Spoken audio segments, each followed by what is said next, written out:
It's no secret that Edd, Edd, and Eddy was inherently a dark show. Even as a kid, I knew that the Edd boys weren't supposed to be considered the good guys. I mean, their whole shtick was scamming other children so that they could get their candy fix. But I never expected the show to be as dark as some of the theories suggest. Who knew something as simple as wondering why the characters in Edd, Edd, and Eddy had different colored tongues could lead down such a dark and morbid road?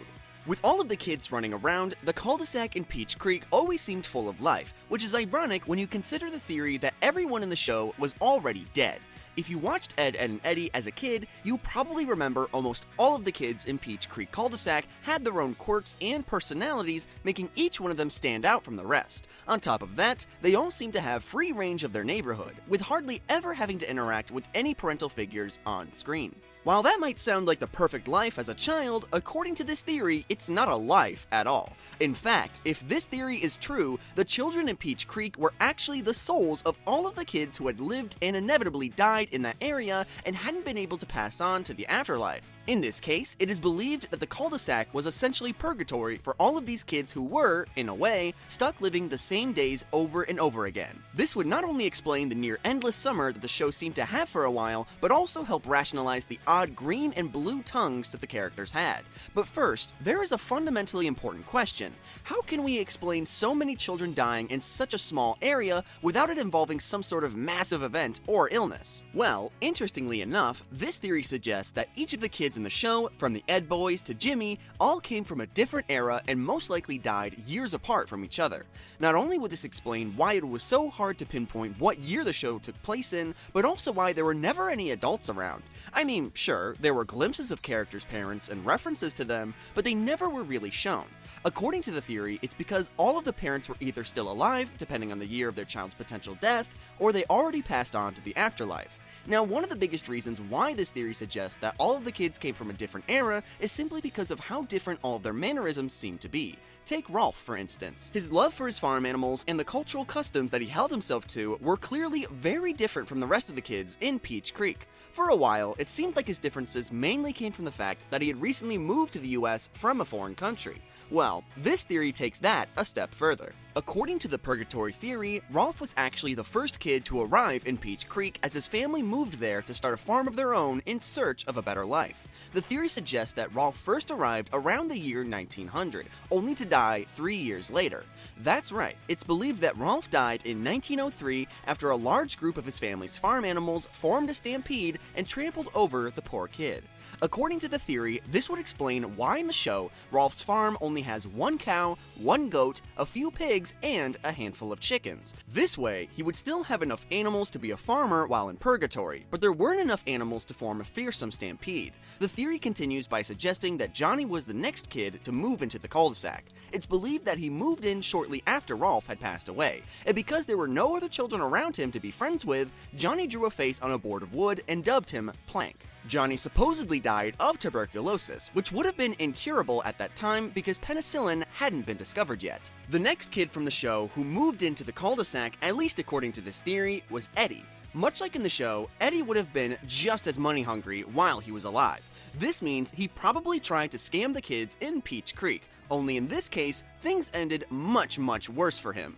The theory suggests that after a scam went wrong, Eddy was chased by the other children in the neighborhood who were sick of his schemes. To escape their wrath, it's believed that Eddy jumped into the lake. Sadly, he wasn't such a strong swimmer, and he ended up drowning, only to join the other lost souls stuck in Peach Creek. As you know though, if this theory is true, that means his scams clearly didn't end when he died. The next pair, according to this theory, to arrive at the cul-de-sac are said to be Edd and his sister, Sarah. During their short life, the theory suggests that their father died while fighting in World War II, leaving their family in turmoil.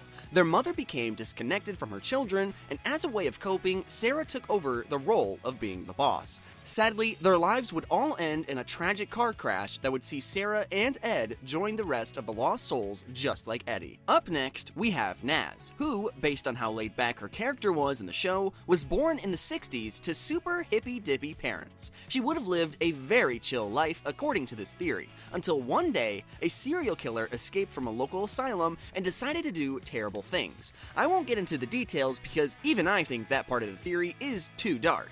But let's just say, according to this theory, she ended up in the strange purgatory like cul-de-sac just like the rest of these unlucky kids. The theory continues by claiming that Double D was born about 10 years after Naz, sometime in the 70s. He had two strict parents who wanted nothing but the best for their son. However, Double D's life would have been brought to an end after a gas leak combined with a spark from one of his Bunsen burners that caused an explosion. There are still two kids left though. According to the theory, Kevin was the next kid born in the cul-de-sac. It's believed that Kevin's father was very aggressive and often took his anger out on his son.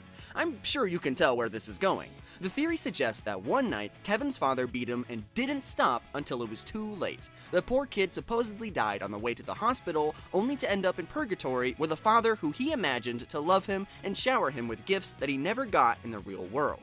Now, Jimmy was the last kid who the theory claims died in the cul-de-sac, and in this case, he passed away after being diagnosed with leukemia, which would explain his fragile state in the show.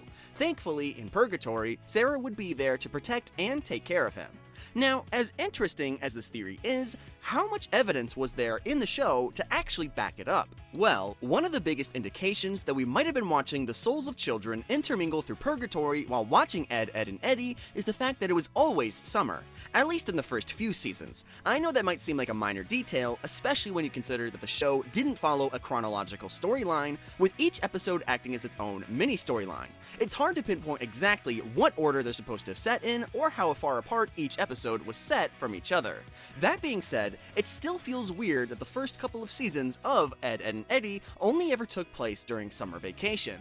This could indicate some sort of stall in time, which would make sense if the kids were trapped in a purgatory-like state. On top of the seemingly endless summer, the answer to why some fans might think that the children in the cul-de-sac might be dead is in the faces of the main characters. In fact, it's in the face of every character in the show, specifically in their mouths. As I mentioned before, each kid in the show seems to have tongues that are green or blue, which could be written off as just an artistic choice, but it's important to note that the human tongue does turn a bluish shade when a person dies. This is due to a lack of oxygen and blood flow throughout the body, which means that the kids' oddly colored tongues might have been the showrunners telling viewers that their favorite characters were dead. Now, as interesting as this theory is, I have to hope there's a less morbid explanation for the Edd boys' green and blue tongues, right? Thankfully, there are actually two solid explanations for the varying tongue colors that don't involve any child death. The first and arguably the most obvious answer involves due to a limited or poor diet that Edd, Double D, and Eddy were all forced to live with. With there hardly ever being any parental presence in the show, it's fair to assume the majority of the kids in Peach Creek likely didn't have any access to actual food on a consistent basis. I mean, we all know that Edd, Edd, and Eddy couldn't get enough of those massive jawbreakers that they loved. Well, according to this less morbid theory, it's because they had limited access to nutritious food and snacks. Using the color of the tongue is a great way for a show to symbolize something like malnutrition. According to studies, a blue tongue can be associated with health or hygiene issues such as bad oral cleaning habits or, as mentioned before, a lack of proper nutrients. Now, I'm not saying that Edd, Edd, and Eddy never ate a proper meal, but based on the context of the show, it seems like they ate more junk food than anything. This would provide a very simple explanation for the varying colors of everyone's tongues in the show. An even simpler and way more happy reason, though, would be that the boys just loved jawbreakers, and that candy is known to stay in a kid's tongue. This is actually the closest thing to a canon answer that fans will get because in a conversation about Edd, Edd, and Eddy, the creators explained that their inspiration for the character's tongue color came from their kids, who had different colored tongues due to the candy that they were eating. With that being said, I'm curious to know, which of these theories you liked the most for Edd, Edd, and Eddy? Were their tongues different colors because they were mostly eating candy? Or is the answer much darker, having to do with the death of multiple children over the course of a century? Be sure to let me know in the comments below.